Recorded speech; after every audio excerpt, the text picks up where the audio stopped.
Labrynth is back. Hello guys and welcome back to another cold episode. On today's episode, the newest additions to the game, that being both Fidralis and of course Fallen and the Virtuous, or more specifically the branded cards, are incredible additions to any control deck that doesn't care about these locks, such as Fidralis Harmonia's lock into Synchros. And with that, Labrynth makes a resurgence. Being able to add both of these individual cards and powerhouses in control to their arsenal means that they now actually have the ability to both go first really effectively, because they center around setting a whole bunch of traps and utilizing the effect of normal traps and powerful normal traps to generate advantage, but also now they have the ability to go second, allowing them to more effectively play into the established boards and what have you. On top of that, anytime Branded happens to be playable, this deck does seem to be a lot better, because Branded doesn't have the greatest of time playing against traps.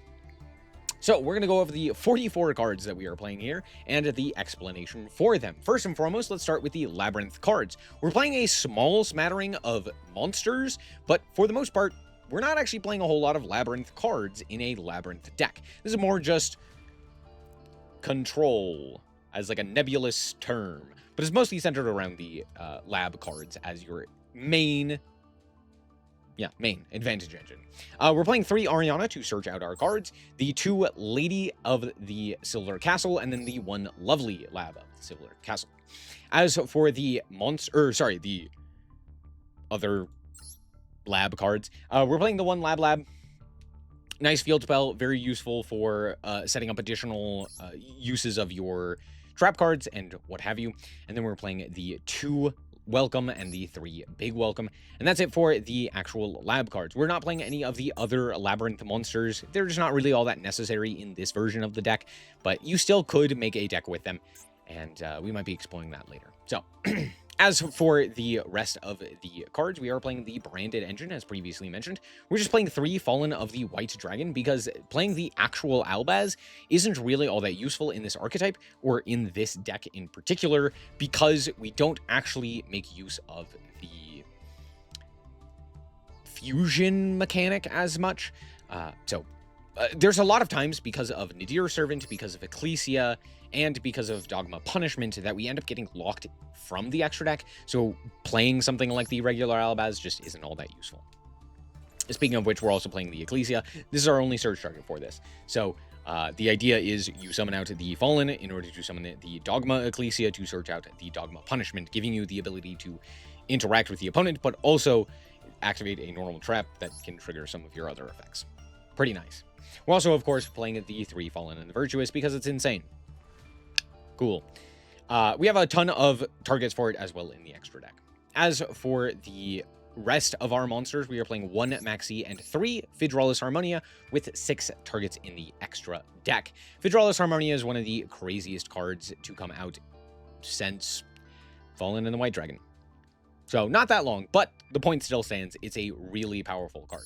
And Fidralis Harmonia gives us the ability to use things like Malong and Wind Pegasus and the like to add additional disruption to our hands. And specifically because it is a dark monster, you can still play it alongside Impulse and use additional hand traps that normally wouldn't be available to Lab. So now we have a fair amount of going second cards, or cards to help us kind of either push back or combat the going first player. As for the rest of the cards, it's pretty simple. We are playing things like Pot of Extrav, and then a whole bunch of traps. Infip, Dominus Impulse, Dimensional Barrier, Dogma Punishment, Songs of the Dominator, Daruma Cannon, as well as the 3 Trap Trick. As for the extra deck, it's pretty simple. We are playing Entis and Garura as Dogma Punishment targets, as well as the Bucephalos to send the Garura to draw a card.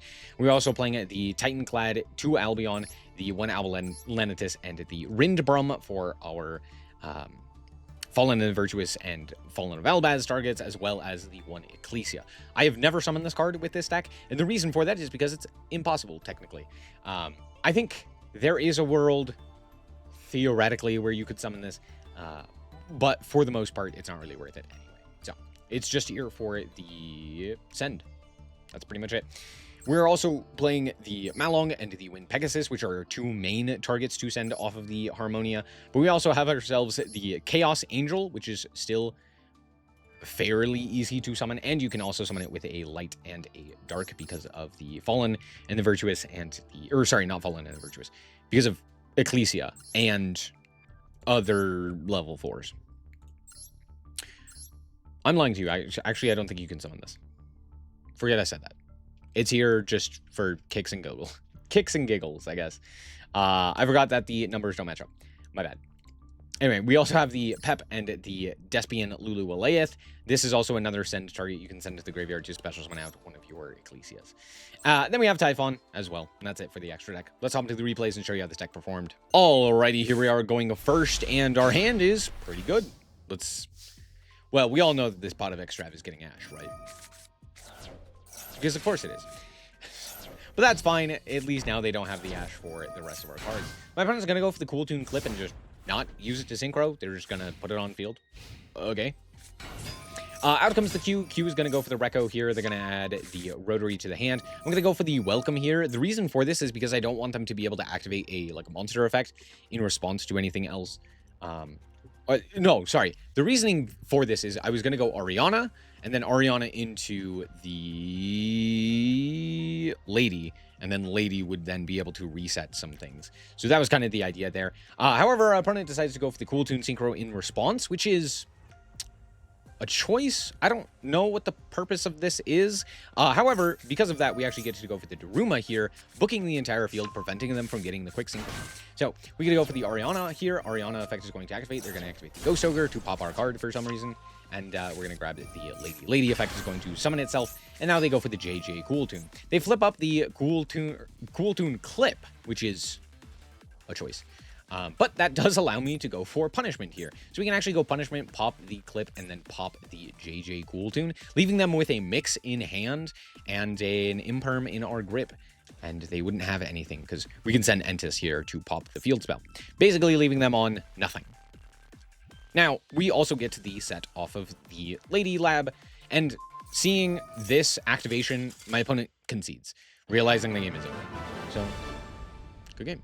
Alrighty, now, we all know that I can win going first. Let's see what we can accomplish going second. Too bad this hand is terrible for going second, but that's okay, because our opponent reveals that they are on stun. Yeah, Necro Valley's not going to do anything against us. I mean, theoretically it does. Like, okay, we can't summon a guy from grave. That does technically matter, but it's not that big of a deal, because not only do we have the Fallen and the Virtuous, which is a fantastic card here, allowing us to consistently get additional pieces because we send for cost, it also means that we have, we also have the Lady, which gives us the ability to, if they activate a normal trap, summon her, and then that's a pretty good clock. We also have Ariana, we have Trap Trick, so there's very few things that our opponent could have that would, like, immediately cost us the game. So, yeah. We're going to go after the field spell, and they go for the Iron Thunder. Sure, that's fine. I just need something to target. We're going to go for the Ariana here. They're going to negate again with the Draco Utopia Aura. I'm going to set the Trap Trick. We also get to set again the Fallen and the Virtuous, which is pretty nice. So they're going to set an additional card here. I'm, of course, going to go for the Fallen and the Virtuous. We're going to pop the field spell here, setting the Albion, and then just add the Fallen and the Virtuous. Now we're going to go for the Trap Trick here to grab the Big Welcome. Hooray! We're going to go for the Lady, and at that point, the opponent also concedes. Here's the thing. It doesn't really matter at that point as well what the opponent could have, because we just get too much advantage. There's way too much for us to be able to do, so it's kind of hard for them to effectively do anything. So they just concede. I mean, they're already at half life points, and our deck has just as much grind game and control as they do. So, good game. Alrighty, and here we are going first with a pretty good hand. This is a hand perfect for Fallen and Virtuous. So, or Fallen of the White Dragon. So we're going to go Fallen of the White Dragon in order to go for Ecclesia. Ecclesia is going to grab up the Dogma Punishment, and we are going to then activate the Deer Servant, sending the Rindbrum to the graveyard here so that we have it for later use. We're going to add the Fallen and then just summon out Lady here so that we can chain and set a thing. And then, of course, setting Fallen and the Virtuous.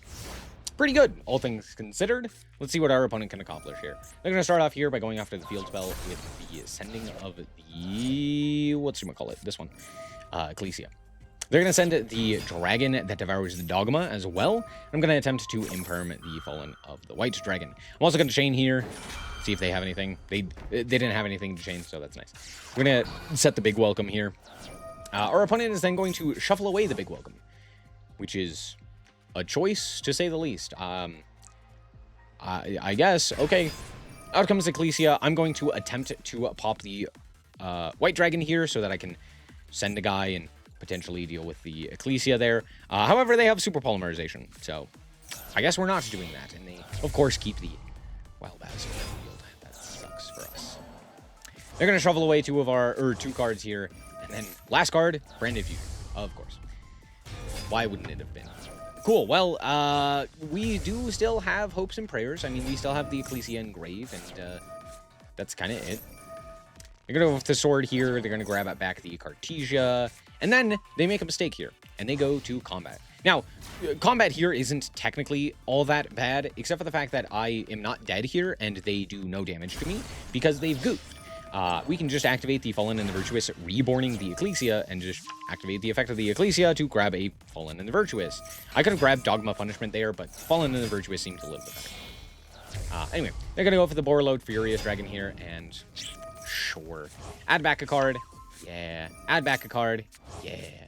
At this point, I should be dead. But we'll see. We'll see what happens. You're watching this game. You know that I'm not dead here. We draw Impulse, which is actually not terrible.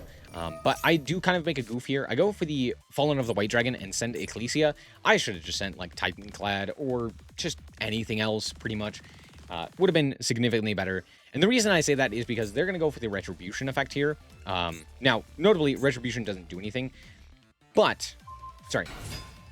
They go for this effect of the Granganol, which could be highly detrimental. They could actually summon out the Quem, which would be, again, really problematic for us. So I elect to Impulse here, which does cut us off of both of the Ecclesias. So there's that. I do go to combat, walk up with the guy, and then I attempt to go for the Borreload Furious Dragon, or attempt to pop it. And they do end up popping the Fallen of the White Dragon. I'm like, okay, that's fine. They're going to add back some cards, and now you might be like, okay, hold on, how do you get out of this? And the answer is, because they do not have any Albaz.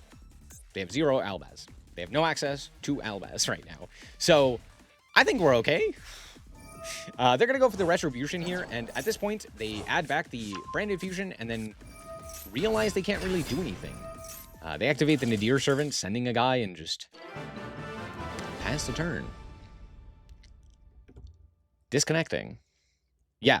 What's funny is, because they don't have the ability to, like, effectively put back the Fallen of Albaz, or, like, make use of that, I can just sit on Ecclesia over and over and over again, and they don't really have a way to deal with it, because they have to either summon the guy from the extra deck, or find a guy that happens to have enough attack to get over it, which most of the Ecclesias and other such cards that would get over the sideways Ecclesia, also have 1500 defense. So they need to find Albaz, which all of them are in the grave, or Aluber, and by that point, I'd probably have drawn into my lab half of the engine and all of that jazz, and it just kind of gets better for me over time. I don't necessarily think that was an auto loss for them by any stretch of the imagination, but I get it. So, good game, I guess. They probably still could have won that. They should have. All right, we're back with the deck, and honestly, this deck is still pretty good. I mean, just adding in the newer options for control, the, more Dominus cards, the Fallen and the Virtuous as a repeatable engine to interact with the opponent, even using it as like a reborn option is also very nice. Just lots of stuff like that make it really nice, and a solid power level currently. I also think that, again, it has a fairly decent matchup against Branded. Branded doesn't really have a lot of ways to deal with specifically trap cards, but even more specifically just spell traps in general. Sorry, that's not how that works. That's not how language works. Just working with or against spells and traps is pretty difficult for Branded. So if you have a lot of high power spells and traps, the deck can struggle, right? It's by no means like a solved matchup or like a highly profitable matchup, but it is notable, right? Similar to when Yubel was playable against Fire King, or it was like Fire King, Snake Eye, and Yubel. And if you played against Yubel, Lab was very good. So it's a similar vibe. I do like it. It's still very similar to old Lab. And yeah, just all in all, it's a good deck. I'm glad to see it return, right? It's kind of funny to play more than 40 in Lab. Most of the time, Lab was significantly better without that. So all in all, though, pretty cool. And man, the new branded cards are just obscene. So there you go. I'm going to call it quits there. And remember to always stay frosty. Bye-bye.